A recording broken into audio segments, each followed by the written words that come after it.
Podcast Rural. Hoje, 13 de janeiro de 2024, quem tá aqui comigo já chegou aqui, eu fiz ele levantar nesse sábado de manhã cedo, é o prefeito de Paracatu, Igor Santos. Bom dia, Igor. Bom dia, Francis, bom dia, ouvintes, bom dia especialmente para quem tá na roça ouvindo a gente. Francis, na verdade, você me fez bem, porque senão eu ia ter acordado mais cedo ainda, que a gente já tem uma ação desde 7 horas da manhã. Se eu não estivesse aqui, eu estaria lá, com certeza. Eu sei, a gente, até ontem eu fiquei sabendo disso. Essa ação, ela é em prol de... É um mutirão para um restauro de praça, a gente tá fazendo isso. Francis, é o seguinte, claro que nós já fizemos 14 reformas grandes de praças, mas nós percebemos que algumas precisam de um serviço paliativo, estão muito feias. Talvez com o trabalho intensivo da prefeitura a gente consiga melhorar. Nós fizemos isso na Cidade Nova e realmente ficou muito melhor a praça depois, só um dia de trabalho. Mas assim, umas 100 pessoas trabalhando um dia. E agora a gente está fazendo na Praça Cristo Rei e também na Praça Juquita Vargas hoje. Antes da gente falar propriamente de dos trabalhos na zona rural, vale ressaltar também que essa época de chuva é complicado trabalhar com obras, né? Então, realmente a gente, população, tem que ter compreensão com relação a prazo de entrega, sujeira. Às vezes vem uma chuva que não estava esperando, ele leva uma lama. Infelizmente, isso pode acontecer. Aí tem gente que fica bravo, tem gente que não reclama, enfim, né? Mas a gente tem que deixar isso destacado, que chuva, ninguém, ainda mais agora, com El Ninho aí, tá complicado. A vida do produtor rural, então, nem se fala. Exatamente, Francis, tem feito pra todo mundo, né?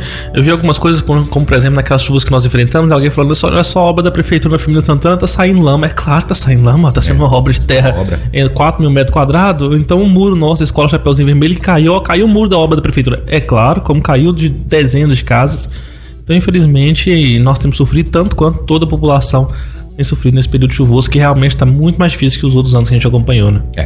Bom, Igor, então vamos lá para a fazenda, vamos lá para a roça.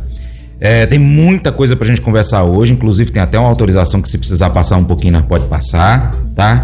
E eu dividi vários tópicos aqui, a gente vai ficar em 4 partes no programa de hoje, trazendo aqui muitos detalhes a respeito do trabalho da Prefeitura Municipal de Paracatu na zona rural e com os moradores da zona rural, os produtores rurais, os empresários rurais, enfim. Vamos começar lá pela Secretaria de Agropecuária. A gente sabe aí de vários programas que aconteceram desde o início do seu mandato, foram alguns melhorados, outros trocados, enfim. Mas para 2024, existe uma previsão de novos programas, ampliação dos que já existem? Como que está essa parte? Nós só temos uma limitação esse ano 2024 por ser um ano eleitoral. Tá. Então o entendimento nosso da lei é que a gente não pode aumentar o programa, aumentar beneficiários, mesmo criar novos programas. Por exemplo, programa de doação você não pode criar de jeito nenhum, né? Tem essa vedação eleitoral. Então é um desafio que nós vamos enfrentar em 2024, mas a gente quer manter e ampliar o que nós temos dentro da legalidade possível e também dentro do calendário possível, né? Nós temos 4 meses fechados entre junho e outubro. É um desafio, por exemplo, da entrega da semente de milho, que deve ser logo depois das eleições. Então nós temos esse desafio da questão eleitoral, mas a gente quer firmar nossos programas, lembrando também que nós temos inaugurações importantes com o abatedor de aves e o fortalecimento do ensino técnico, né, com a Escola Técnica Agrícola, que a gente quer terminar ainda nesse semestre. Entendi. Ampliação de atividade rural na piscicultura, apicultura, caprinocultura, já me perguntaram isso aqui. Enfim, fruticultura também, a gente tem aí uma cooperativa de fruticultores. Uma vez até o Expedito me falou assim: Francis, a gente está tendo que buscar frutas fora de Paracatu, porque os produtores não estão querendo trabalhar ou não estão tendo alguma orientação para trabalhar com frutas. Enfim, já que tem uma forma de escoar que é o principal problema quando se produz, né? Que aí para produzir tem os problemas agronômicos, enfim. Mas depois que produz, você tem um problema que é escoar essa produção. E nós temos aqui uma cooperativa que transforma as frutas em polpas para poder comercializar. Exato, França. A gente sofre demais com essa questão das frutas, por exemplo, né? Nós temos uma demanda, inclusive a prefeitura compra muita fruta da agricultura familiar, né? Via Copa Fruta, por exemplo, mas a gente tem a falta de produto aqui de Paracatu, isso é notório. Ao mesmo tempo, a gente tem apostado em veias novas. Eu vinha ouvindo você falando aqui, por exemplo, o preço do leite, né? R$2, um preço muito ruim. Muito. Que reflete demais no produtor. Esse é o médio, viu? É o médio, exato. Na nossa região aqui, na faixa de 1,70, 1,60, tem lugares que é abaixo de 1,50. É um desafio muito grande para o produtor conseguir manter essa produção leiteira. A gente acompanha isso de perto na zona rural. Por isso nós temos estimulado a piscicultura, por exemplo. Já temos alguns piscicultores em Paracatu e a gente está trabalhando de forma mais direta com a apicultura. Temos dezenas de pessoas que estão se formando para formar uma associação grande e a gente está vendo esse trabalho crescer. Eu acredito que nós vamos terminar esse ano com esse trabalho bem mais consolidado. Estamos agora tentando algumas doações na Codevasp de containers para produção de mel. Enfim, a gente espera que isso dê certo. Tomara que dê certo. Bom, vamos lá pro transporte? Rapaz, essa pasta tá complicada, viu? Como é que foi esse ano 2023? Deu prazo de arrumar todas as estradas, ou pelo menos os principais pontos? Como é que ficou? É sempre muito difícil, né, Fernando? Isso daí é algo que um problema quase que insuperável, dado o tamanho e a dimensão do município de Paracatu, mas a gente tem tentado romper esse desafio.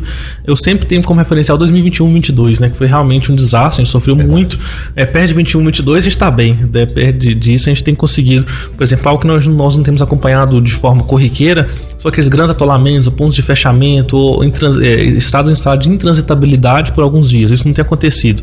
O que tem acontecido muito, por exemplo, é queda de ponte rural, queda de ponte molhada, mas a gente tem trabalhado bastante para que isso seja corrigido o mais rápido possível. E aí, França, eu queria fazer uma exaltação aqui do que aconteceu na questão do nosso transporte escolar. Pela primeira vez na história, nesse ano de 2023, nós não tivemos férias em julho e com isso o calendário escolar foi mais curto. Ele começou em fevereiro e terminou em novembro. Isso. Nós não pegamos uma chuva durante o ano letivo. Uma chuva, não teve um dia de chuva forte durante o ano letivo.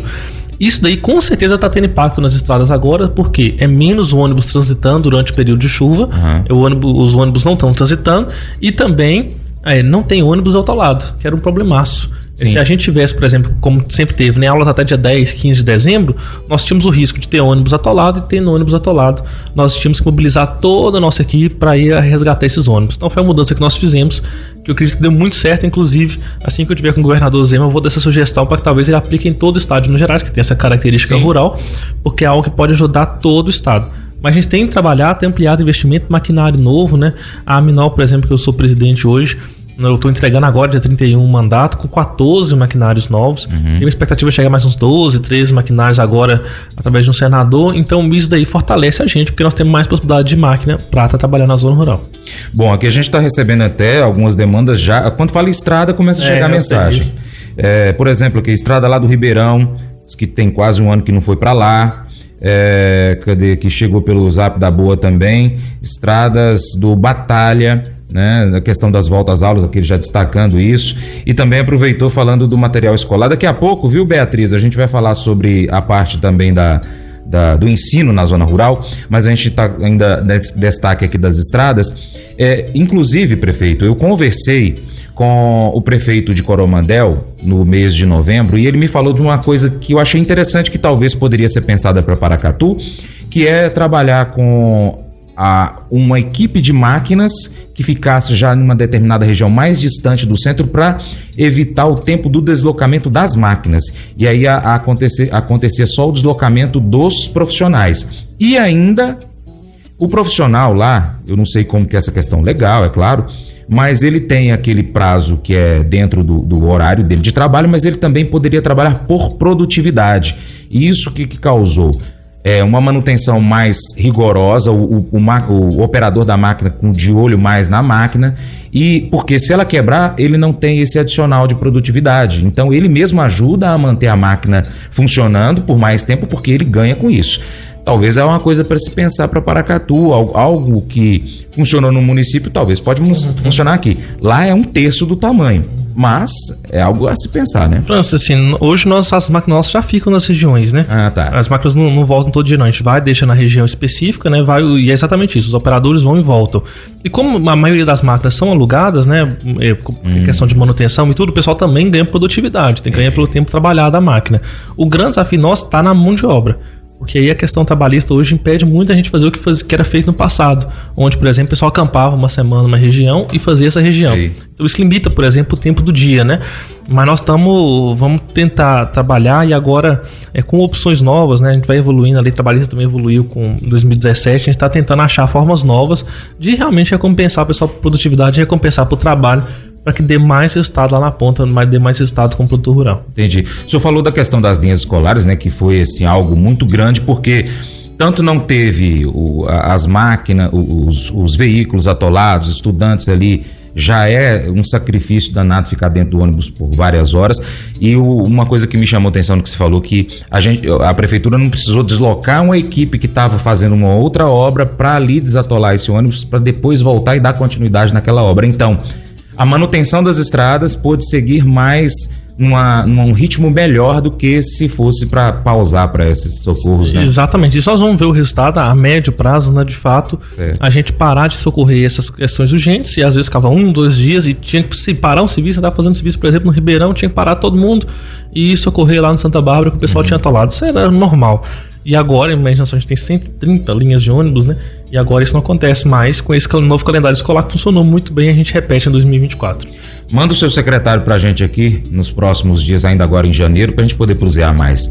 Fazenda, VTN, valor terra nua, que é a responsabilidade aqui de determinar de uma equipe onde a prefeitura precisa estabelecer esse valor da terra nua, que é base para que o produtor rural possa fazer a sua declaração de imposto territorial rural, e que esse imposto, inclusive, fica no município 100%, né? O município assume a responsabilidade de trabalhar essa arrecadação que é federal, mas em contrapartida o governo federal abre mão desse valor que fica no município 100%, não é isso, prefeito? Exatamente, fica no município porque nós assumimos a responsabilidade e Paracatu cumpre todos os requisitos, né? Paracatu de fato assume a responsabilidade que é da Receita Federal, por isso, sim, né? Todo município que consegue ficar 100% como nós ficamos, e tudo dentro da legalidade, né? Exatamente por isso nós temos muita dificuldade de fazer um cálculo próprio, por exemplo, né? É porque nós temos responsabilidade sobre isso, tem toda uma auditoria da Receita Federal, que é quem recebe todos os dados e verifica e aplica o valor dentro do VTN. Mas a gente está conversando, por exemplo, a volta da comissão, é algo que a gente tem que discutir. Durante muitos anos houve uma comissão que acompanhava a determinação desse valor, mas está conversando isso também com a nova direção dos sindicatos produtores rurais, lá com o Peter, para a gente tentar chegar nesse desenho, mas assim, com a ideia de ser o máximo razoável possível novamente, como foi agora em 2023, acredito que não passou reclamação por aqui, foi um número muito razoável, e tentar fazer isso de novo em 2024. Tá. Prefeito, antes da gente chamar o intervalo aqui, eu gostaria de saber como que anda a questão de regularização fundiária e também a questão dos chacreamentos, que também tem muito a ver com relação à habitação, né? No caso da regularização fundiária, há algum trabalho do município para ajudar esses produtores rurais a ter o documento da terra? Francis, aí são 3 pontos. Primeiro, nós estamos fazendo dentro dos assentamentos muitos títulos precários, muitos mesmo, né? Isso tem avançado, tem dado certo, que são CCUs. Inclusive parou agora, 1 ano parado, começou a parar com as eleições, e depois com esse novo governo também a gente não teve avanço, mas nós procuramos o INCRA agora, fomos lá em Belo Horizonte, a coisa tem avançado novamente, a gente espera voltar ainda em 2024, até porque tem uma nova legislação que abrange ainda mais, abre ainda mais o leque de possibilidades de regularização. Então a gente acredita que esses CCUs, esses títulos precários, nós vamos conseguir ampliar. O segundo ponto é de fato a regularização, e aí eu vou citar a regularização dos assentamentos, que é uma grande demanda nossa, talvez seja a primeira a ser atendida na regularização fundiária rural. Nós estamos já licitando o georreferenciamento. Não é responsabilidade nossa, é responsabilidade do INCRA, é o INCRA quem devia estar pagando isso, mas nós temos plena consciência que se formos esperar o INCRA vai demorar 5, 10 anos e torcer para dar certo. Então o município está licitando, vai ser coisa de R$1 milhão. Nós queremos fazer o georreferenciamento de todos os assentamentos e aí partir para a escrituração. Então é algo, pode ser revolucionário mesmo, a gente ter regularização desses assentamentos, e algo que está sendo feito no governo. O terceiro ponto é a questão dos chacreamentos. Nós temos, claro, dificuldades enormes para regularizar. Não tem como a gente regularizar o que é ilegal, né? Se for ilegal, não tem jeito. Lote 300 metros, lote 500 metros é uma loucura. Mas, dentro das possibilidades que nós temos, e aí esticando o rol de possibilidades, sabendo que a pessoa que está ali morando não tem culpa nenhuma se o loteador agiu de má fé, não tem culpa nenhuma se o chacreador agiu de má fé. Então a gente tem trabalhado, por exemplo, com o ITEB, que é o Instituto Terras Brasil. O município assinou um convênio com esse instituto que tem feito a regularização de diversas áreas. Ontem eu estive na Ponte Queimada, onde está sendo trabalhada essa regularização, possibilitada pelo plano diretor. Enfim, estamos também na região do São Marcos, eu tenho certeza que está sendo feito esse trabalho de regularização. É isso que a gente tem que acompanhar bem de perto, para que todo mundo tenha acesso à dignidade e possa ter os serviços básicos, como energia, que é fundamental na vida de todo mundo. Na zona rural, por muitas vezes você só consegue com a escritura na mão. Mas eu vou dizer uma coisa pra você, viu? Se você quiser colocar propaganda sua aqui nesse programa, eu vou dizer um negócio, você vai ter um resultado bom demais, senhor. Isso mesmo, é facinho, senhor. Você pode entrar em contato com os meninos ligando o telefone deles, é o 38, é o 991810123, bem fácil. É muito bom porque aí a sua empresa vai sair dentro de um programa que é ligado aí ao homem pra mulher do campo. É nós que vai estar assistindo e também vai ver sua propaganda. É bom ou não é? Provérbios 14, de 33 a 35, enfatiza a importância da sabedoria e do discernimento. A sabedoria reside na capacidade de compreender, julgar e tomar decisões sábias. Além disso, a integridade é um traço crucial, pois a desonestidade e a corrupção minam a autoridade e a confiança de um líder. 2 Timóteo, capítulo 2, verso 15, nos encoraja a buscar a aprovação de Deus através do estudo diligente das Escrituras. E isso não se aplica apenas a líderes religiosos, mas a todos os que desejam ser líderes íntegros. A compreensão da verdade e da justiça é um alicerce essencial para liderar de maneira sábia e reta. Unindo essas passagens, nós percebemos que a liderança eficaz requer sabedoria, discernimento e integridade. A busca pela verdade e a compreensão da justiça são fundamentais para liderar com sucesso e servir aos outros de maneira digna. Esse devocional faz parte do plano de estudos Sabedoria em Provérbios 14 do aplicativo bíblia.com. Muito obrigado pela sua atenção, Deus te abençoe e até o próximo encontro. Tchau, tchau.